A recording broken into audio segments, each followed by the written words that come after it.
वंदे श्री गुरु तारुणम। अध्यात्म योगी अध्यात्म क्रांति के सूत्रधार प्रातः स्मरणीय पूज्य गुरुदेव आचार्य प्रवर श्री मज्जनता मंडलाचार्य जी महाराज द्वारा विरचित श्री न्याय समुच्चय ग्रंथ में अध्यात्म वर्णमाला का निरूपण किया है। उससे मेरा एक चिंतन चल रहा है, वर्ण से स्ववर्ण। स्ववर्ण माने निज वर्ण, यानी वर्णातीत सिद्ध वर्ण का चिंतन करना, आत्मा के अवर्णवाद से बचना, श्रवणादिक पराग्रह की इच्छा का रहित होकर वर्णमाला के द्वारा वर्णातीत सिद्ध वर्ण आत्मा का चिंतन। आज का विषय है अंग, अनुस्वार जिसे बोलते हैं अन्न। हे आत्मन, जो अंक के बिना शून्य की कीमत नहीं होती, वैसे ही आत्मा की अनुभूति एवं लक्ष्य बिना प्राणी के जीवन में कोई उसका जीवन जीने का मूल्य नहीं है और ना ही मोक्ष मार्ग प्रशस्त होता है। वर्ण अंग, उससे बने शब्द बोले जाएंगे, अंक है, अंग है, अंध है, अंतर है, आदि आदि। इसके लिए मिथ्यांकुर अज्ञान अंकुर सहित होने वाले कर्मांकुरण से बचने के लिए गुरुदेव ने कहा है ज्ञान अंकुरण की आवश्यकता है। और ज्ञान अंकुरण कहिए, ज्ञान अंकुरण कहिए, उसके लिए द्वादशांग के एकादश अंग के ज्ञान को साधन बनाना एवं सद्गुरु की अंजन शलाका का सानिध्य प्राप्त करना चाहिए। श्रुत ज्ञान के एकादश अंग अनंग होने के लिए धर्म उपदेश से आचार्य भगवंतों ने दृढ़ श्रुत में उपदिष्ट किए हैं। आचार्य गुरुदेव ने कहा है, अंकुर लब्ध 16 से 5 उभयवर्ण एवं 3 अंगूठा से स्वभाव को उपलब्ध करो। अंगूठा का अर्थ है गु, गुप्त रुई से गुप्त ज्ञान द्वारा। आज से मतलब है अप्पा, अप्पा अप ठा से ठान में स्तर हो गए। गुप्त रुई गुप्त ज्ञान पूर्वक आत्मा अपने स्वभाव में ठहरे, साधनभूत अंग अष्टम को जाने, यानी सम्यक दर्शन के 8 अंग, सम्यक ज्ञान के 8 अंगों सहित अष्टांग का अनुभव करें, अष्टांग नमन करें।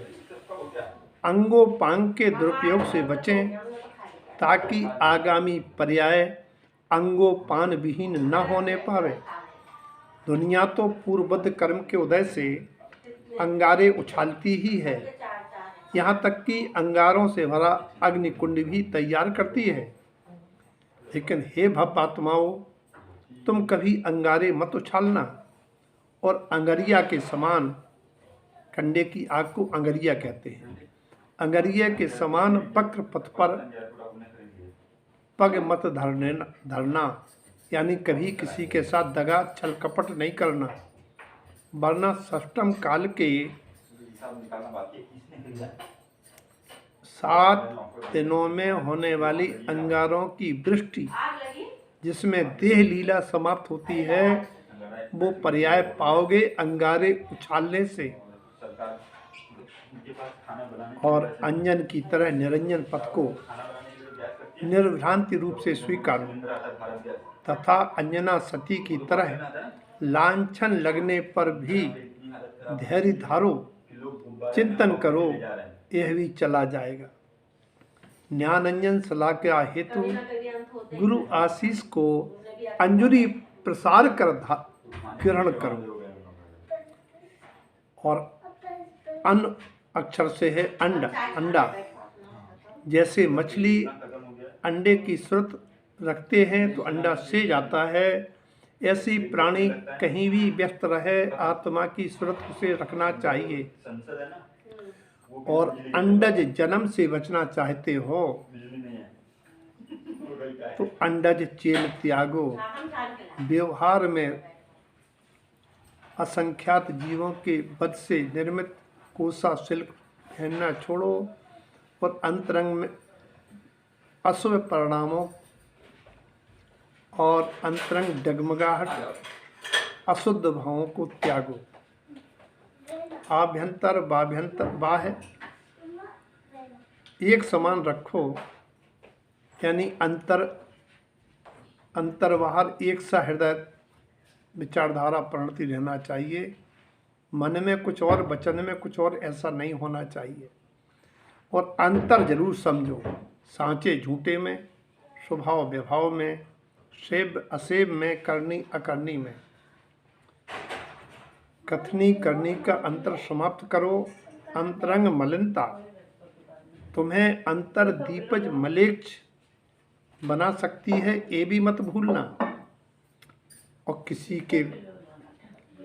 किसी भी कार्य में विघ्न डाल के अंतराय मत बांधो, वरना दानांतराय भोगांतराय से दुखद स्थिति बनेगी और वीर्य अंतराय के उदय से पुरुषार्थ करने योग्य स्थिति नहीं बचेगी।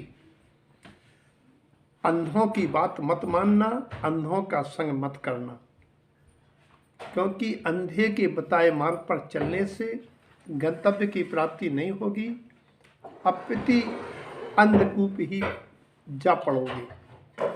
मोहान छोड़ो, मोहांधी का साथ मत करो। धनांधता, कामांधता, मदांधता भी नहीं करना।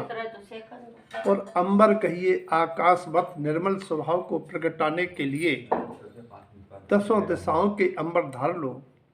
मुक्त श्री को वर्ण कर साधि अनंत काल तक परमानंद में विलास करो। सभी जीव अनवर्ण से चिंतन करके आका अंबर की तरह निर्मल स्वभावी होके आत्मानुभूति पूर्वक जिन दीक्षा धारण करके मुक्त श्री का वर्ण कर साधि अनंत काल तक परमानंद में विलास करें, ऐसी सबके प्रति मंगल भावना।